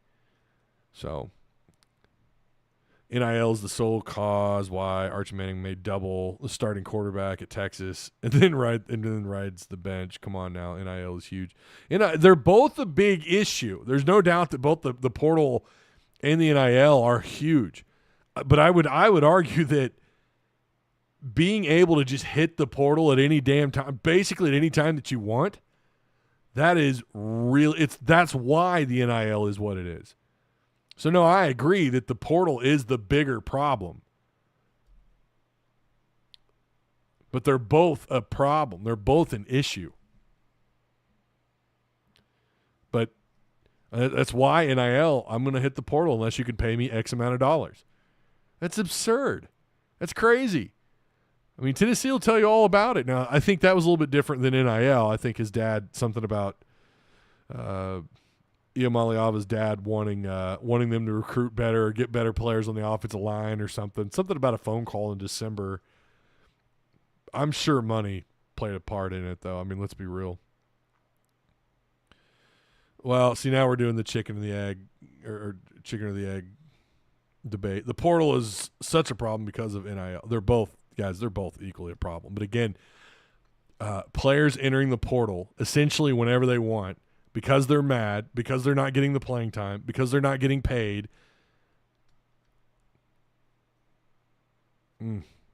That is a bigger problem. I think some of you have a problem with them making money. I don't have a problem with them making money. But in the way that it was meant to be, though. Super chat, would you rather have a bad season and get Lashley or Gruden or mediocre or Liberty Bowl? I mean, I want them to win, man. I mean, I don't like that game. I just want them to win. I mean, I see what you're saying, but I just want to win. That's all I want. Fishman's number 1 in whatever that ranking is. I guess that's XP. Chat XP or something. Hey, look at you go, Fish. You're number 1. I still say 8-5 is the final record for 2025. I mean, that's extremely optimistic. Ty, just have my faith in Petrino and the fact that year 2 has always been good at every place he's been. Yeah.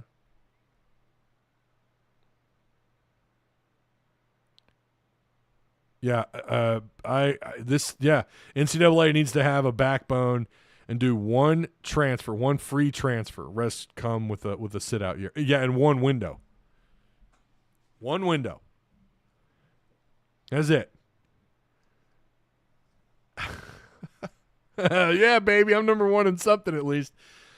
Oh man. Well, this is Fish is number 1. Oh Lord. Which is his football IQ as well. 7-5 in a bowl win is very achievable. I mean, maybe. I'm slowly you guys. If you're picking up the hints, you might have a pretty good idea of where I'm at. Yeah. Well, it's been fun reading these comments. Whether we agree or disagree whether it comes to the portal, listen, they're both problems. One of them, the NCAA could definitely have an impact on. The other, I don't know what they can do because you got to deal with the courts. Hell, you have to deal with the courts on both of these, with the portal and NIL. But whether you agree or disagree, whatever. Whether you agree or disagree that if you can't change your coach because your hands are tied behind your back financially and you don't belong in the SEC if that's the case, whether you agree or disagree, whatever. At the end of the day, football is back. And I do think there's plenty to be cautiously optimistic about, and there's still question marks with this team. So we'll just, we'll see where how the cookie crumbles. Are we going with that? How the cookie crumbles? I just think that there are so many issues with college athletics, kind of like what someone pointed out earlier about how NIL and the portal has ruined the sport. It really has. It's made things so much more complicated. Fans, especially the older fans, they're not buying in like they once were. They just aren't. The OG fans, the people who've been around, that love to tell you about what they watched in 1969 in Fayetteville or in the 70s. Guys like me who grew up with this, over the years that are in their 40s now, and it's not the sport that we fell in love with. It's changing, and I don't know, I guess you have to find a silver lining. I still love the game of football. At the end of the day, that's what matters to me is what's happening on the field. Some of this other stuff is it is what it is. The portal can be both shitty and exciting at the same time. It really can. You can have one year where you get decimated, 18, 20-plus guys going into the portal. And then you go out and you land some, former 5-star that, maybe, again, look at the Drew Sanders situation. He had to deal with an injury, and then he, got over it, and he came to Arkansas, and he had an immediate impact. That was very exciting.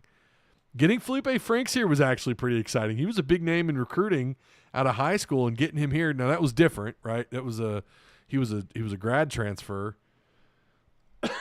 But I don't know that you do what you did that first year with Kendall Briles without Felipe Franks. Like KJ was still learning, still trying to figure things out.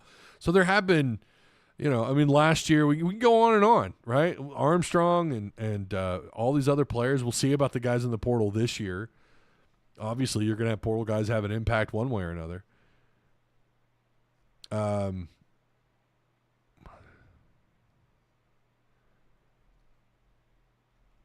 He's jealous. Who's jealous? Let's see. Remember, three-year rebuilds paid off with a couple of really good seasons. Yeah, me too. Yeah, and that's what was fun about college football. It really was. And I hate, the first couple of years under Petrino, it was like, damn, man, we're getting there. And then what happened, right? That rebuild, we got to see it. We saw the fruits of that staff's labor. We got to see what that meant when you had 2 or 3 years to piece together a team. And you got to watch these guys grow from freshmen to sophomores to juniors. All of a sudden, they're going to the NFL Combine. They're getting drafted. Like, that was exciting. Hell, the recruiting process was exciting. And, again, the portal and the NIL have taken a lot of that away, and that sucks. It's the whole reason why I got into doing what I do is because of the way the game of football was, or the game of college football, the way it operated in the offseason, all the things you could talk about, bringing these guys back. Back then you had to go JUCO, right? You couldn't go to the portal. You couldn't just rip out some former 4 or 5-star offensive linemen out of the portal.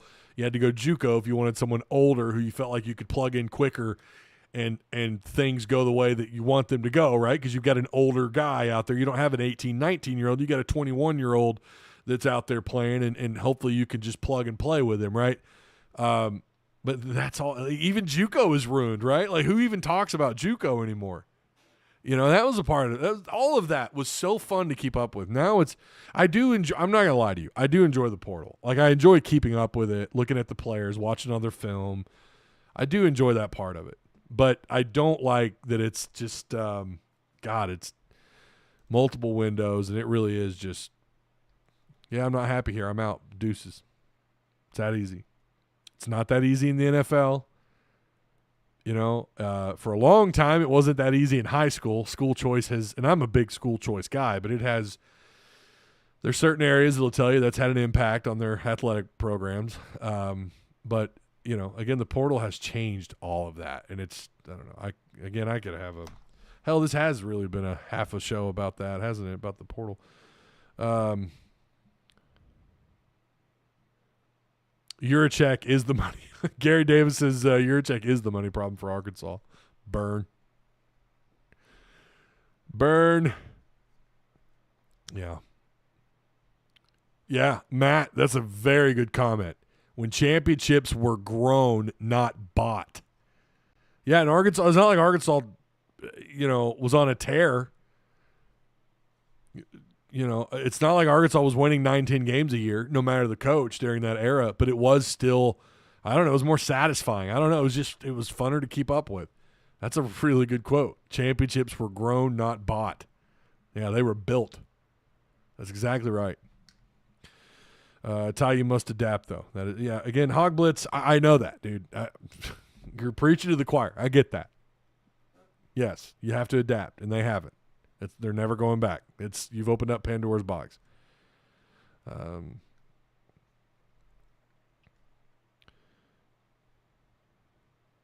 Yeah, money was used then too. Yes, but not like this. Yeah. What was it? Someone said now all the cheating is done out in the open. Like, that's what's different. And there's just a whole lot more of it going on.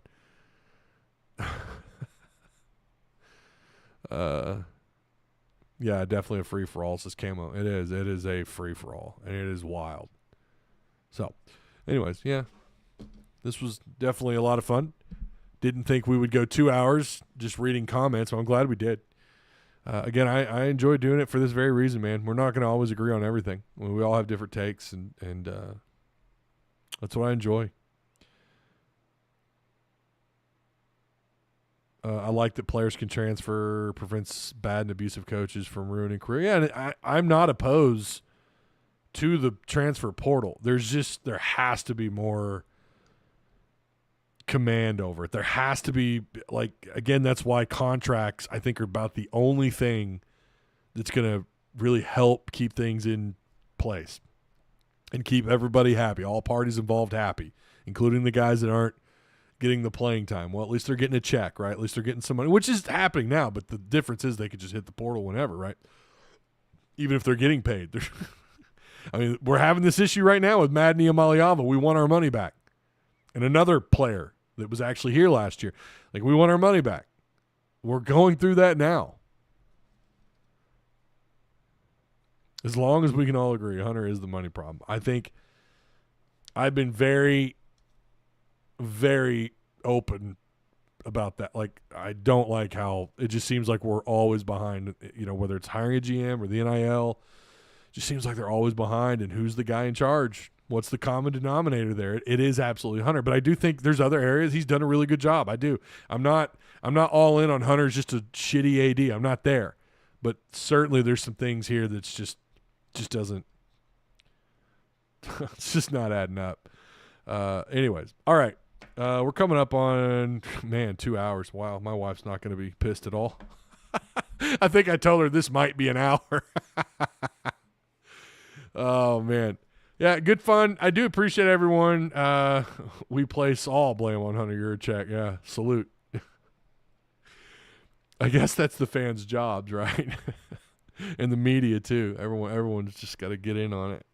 But yeah, I do appreciate you guys. Please consider signing up. We already talked about the cards last night in Discord for the month of August. The July Patreon cards, they're big time.